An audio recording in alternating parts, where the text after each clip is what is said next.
सन्तति प्रमोदमान मानसे कृपाकटाक्षधोरणी निरुद्ध दुर्धरापदि क्वचिद्विगम्बरे मनुविनोदमेतु वस्तुनि जटाभुजंग पिंगल स्फुरत्प्रणामणिप्रभाकरम्ब कुङ्कुमद्रव प्रलेप्त दिग्वधूमुखे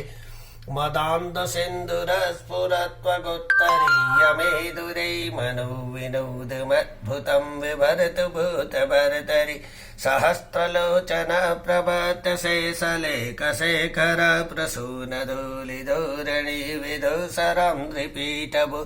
भुजङ्गराजमालया निबद्धजाटजोटक श्रिये चिराय जायतं चकोरबन्धुशेखर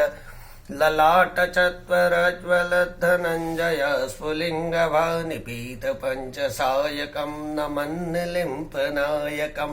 सुधामयूखलेखया विराजमानशेखरं महाकपालिसम्पदे शिरोजटालमस्तु न कराल भाल पट्टिका धगद्धगद्धगज्वल धनञ्जयाहुतिक्रत प्रचण्ड पञ्चसायके धराधरेन्द्रनन्दिनी कुचाग्रचित्रपात्रक प्रकल्पनैकशिल्पिनी त्रिलोचने रतिर्मम नवीन मेघमण्डले निरुद्धदुर्धर स्फुरकुहूनिशीदनी तमः प्रबन्धबद्धकन्दर निलिम्प निर्झरीधरस्तनोतु क्रातिसिन्दूर कलानिधानबन्धुर श्रियं जगद्धुरन्धर प्रफुल्लनीलपङ्कज प्रपञ्चकालिं छटावडम्बिकण्ठकन्दली रुचि प्रबद्धकन्दरं स्मच्छिदं पुरच्छिदं भवच्छिदं मखच्छिदं गजच्छिदान्धकच्छिदं तमन्तकच्छिदं भजे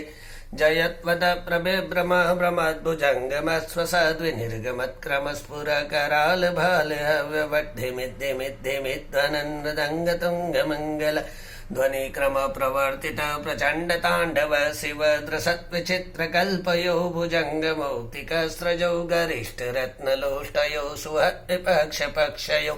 तृणारविन्दचक्षुषो प्रजामहि महेन्द्रयो समप्रवर्तिकः कदा सदा शिवं भजे कदा निलिम्प निर्झरी निकुञ्जकोटरे वसन् विमुक्तदुर्मतिः सदा शिरस्तमञ्जलिं वहन् विलोललोललोचनो ललामभाललग्नक शिवेति मन्त्रमुच्चरन्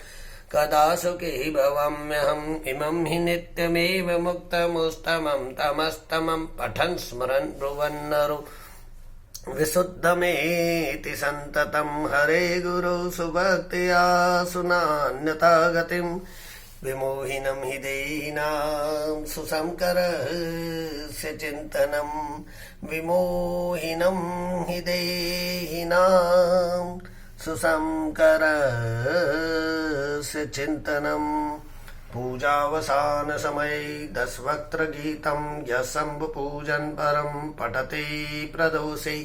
तस्य स्थिरां रतगजेन्द्रतुरङ्गयुक्तां लक्ष्मीं सदैव सुमुखीं प्रददाति शम्भुः रावण विरचितं शिवताण्डवस्तोत्रं गंगाधर महादेवाय अर्पणमस्तु।